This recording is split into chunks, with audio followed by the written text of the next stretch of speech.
Leetcode problem. So the problem name is Pascal's triangle. Given an integer num rows, return the first num rows of Pascal's triangle. In Pascal's triangle, each number is the sum of the two numbers directly above it, as shown on this animation, right? So what we can do is basically just do a brute force. We say if num rows, let's change this to n, right? If this is exactly equals to 1, then we know we can return just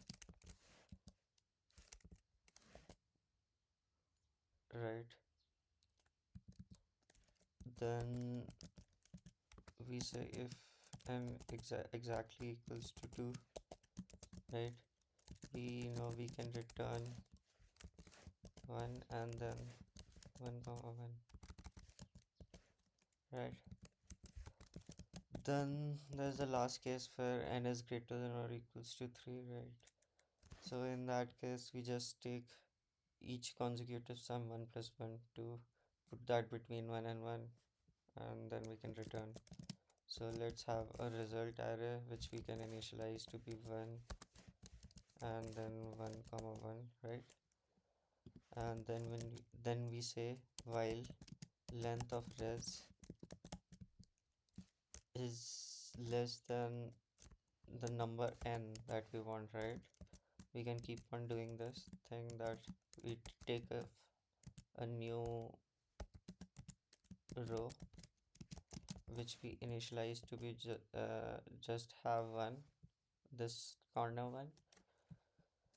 Then we just take adjacent sums for I in range length of the last row in result minus 1, right?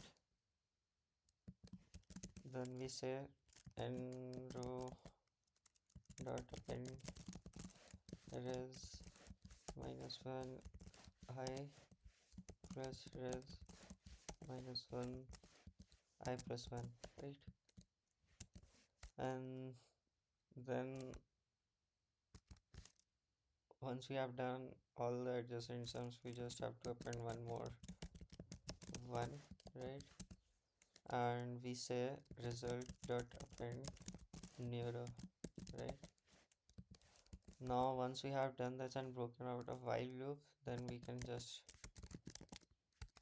return res. So let's try running this.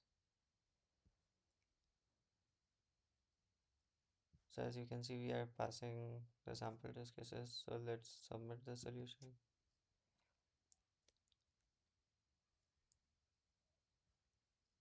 As you can see, we have passed all the test cases. So thanks for watching.